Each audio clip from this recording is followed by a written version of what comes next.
آج انشاءاللہ تعالی ہم تفسیر کے حوالے سے انشاءاللہ نیو لیکچر سیریز جو ہے وہ شروع کرنے والے ہیں، اور ان لیکچرز کا تعلق ہوگا بیسکلی رسول اللہ صلی اللہ علیہ وسلم کے زمانے سے، ان کی زندگی سے، کہ ان سے بہترین انسان آج تک اس دنیا میں آپ صلی اللہ علیہ وسلم کے بعد نہیں آیا، اس دنیا کے سب سے عظیم انسان کے بارے میں انشاءاللہ۔ ہم کہاں سے شروع کریں؟ بیسکلی خاص کر ان کی بات کریں، ان کی جن کو اللہ تعالیٰ نے چنا ہے اپنے خاص بندوں میں سے، جبکہ اللہ تعالیٰ نے خود یہ فرمایا ان کے بارے میں، وَرَفَعْنَا لَكَ ذِكْرَكَ۔ اللہ تعالیٰ فرماتے ہیں کہ ہم نے آپ کا ذکر اور مرتبہ بلند کیا۔ اللہ تعالیٰ نے آپ صلی اللہ علیہ وسلم کا ذکر بلند کیا۔ ابن عباس اور باقی صحابہ رضی اللہ تعالی عنہم یہ فرمایا کرتے تھے کہ اللہ نے ان کا رتبہ اتنا بلند کیا کہ جب بھی اللہ تعالیٰ کا ذکر ہوتا ہے تو رسول اللہ صلی اللہ علیہ وسلم کا بھی ذکر ان کے ساتھ ہوتا ہے۔ اور کتنی ہی سچائی ہے اس بات میں کہ آپ دیکھتے ہیں جب بھی اللہ تعالیٰ کا ذکر آتا ہے نا، ہمیشہ ایسا ہوتا ہے کہ آپ صلی اللہ علیہ وسلم کا بھی ان کے ساتھ ذکر آتا ہے۔ لا الہ الا اللہ محمد رسول اللہ، ہماری اذانوں میں، ہماری نمازوں میں، حتیٰ کہ قرآن میں جو ہم پڑھتے ہیں، ایسا کوئی خطبہ نہیں جو ہم دیتے ہوں جس میں ہم اللہ تعالیٰ کی تعریف نہ کرتے ہوں اور اس کے فوراً بعد آپ صلی اللہ علیہ وسلم پر ہم درود نہ بھیجتے ہوں صلی اللہ علیہ وسلم، جبکہ اللہ سبحانہ وتعالیٰ نے خود ہمارے نبی کو یہ لقب دیا، یہ فرمایا کہ آپ صلی اللہ علیہ وسلم رحمۃ للعالمین ہیں، آپ تمام جہانوں کے لیے رحمۃ للعالمین ہیں۔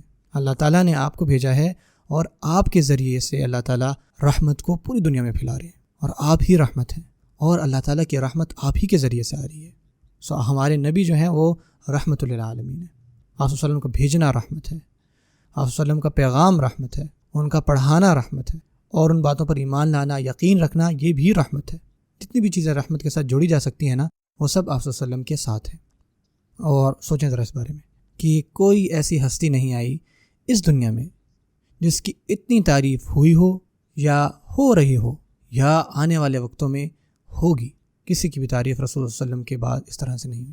اور سوچیں ذرا اس بارے میں کہ کوئی ایسا لمحہ نہیں گزرتا اس دنیا میں جہاں کوئی رسول اللہ صلی اللہ علیہ وسلم پر درود نہ بھیج رہا ہو، اور یہ تعداد کروڑوں میں ہے کہ ہر وقت کوئی نہ کوئی جو ہے آپ صلی اللہ علیہ وسلم پر درود اور سلام بھیج رہا ہوتا ہے۔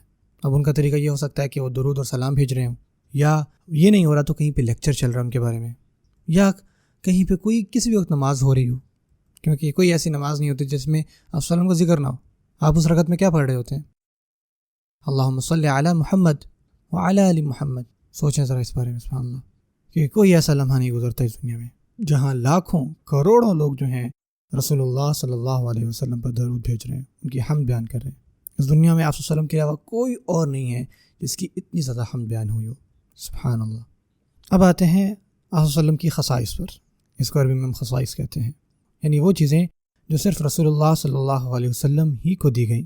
ان پر بہت ساری کتابیں لکھی جا چکی ہیں، خصائص النبی کے نام سے، یا شمائل النبی کے نام سے، یا ایسی کون سی چیزیں تھیں جو صرف آپ صلی اللہ علیہ وسلم کے ساتھ ہی منسلک تھیں، اور ان میں سے میں انشاءاللہ کچھ آپ کو بیان کروں گا۔ بہت ساری چیزیں ہیں، ان میں سے سب سے پہلی خاصیت وہ یہ ہے کہ آپ اللہ تعالیٰ کے آخری نبی ہیں۔ البتہ کوئی بھی نبی اور رسول اللہ صلی اللہ علیہ وسلم سے پہلے آخری نبی اور رسول نہیں تھا، ایک ہی نبی جو ہے وہ آخری ہو سکتا تھا۔ اللہ تعالیٰ نے رسول اللہ صلی اللہ علیہ وسلم کو منتخب کیا آخری نبی کے طور پہ، اور یہ بات واضح طور پر قرآن مجید میں منشن ہے، ما کان محمد ابا احد من رجالکم ولکن رسول اللہ وخاتم النبیین۔ اور ایک اور تلاوت میں ہے وخاتم النبیین، اور آپ صلی اللہ علیہ وسلم وہ آخری سیل ہیں خاتم النبیین کی، کہ ان کے بعد کوئی بھی نبی نہیں آئے گا۔ دوسری خاصیت جو کہ آپ صلی اللہ علیہ وسلم کے علاوہ کسی اور کو نہیں دی گئی، وہ یہ ہے کہ ان کو سب سے بڑے معجزوں کا دیا جانا، اور وہ معجزہ کیا ہے؟ قرآن کا معجزہ۔ قرآن مجید کے معجزے سے بڑا کوئی اور بڑا معجزہ نہیں ہے۔ ایک چیز انشاءاللہ جب میں آپ کو بتاؤں گا تو آپ کو زیادہ گہرائی سے سمجھ میں آئے گی، اور وہ یہ ہے کہ آپ کسی بھی اور معجزے کے بارے میں سوچیں جو بھی آپ سوچ سکتے ہیں، سمندر کے بیچ راستہ بن جانا، یا پھر مردوں کا زندہ ہونا جو کہ حضرت عیسیٰ علیہ السلام کرتے تھے اللہ کے اذن سے۔ ان تمام معجزوں کو ہم دیکھ نہیں سکتے، ہم نے اپنی آنکھوں سے نہیں دیکھا سمندر کو دو ہوتے ہوئے۔ ہم وہاں نہیں تھے جب حضرت عیسیٰ علیہ السلام نے ایک مردہ کو بلایا اور وہ مردہ زندہ ہوا اللہ کے اذن سے۔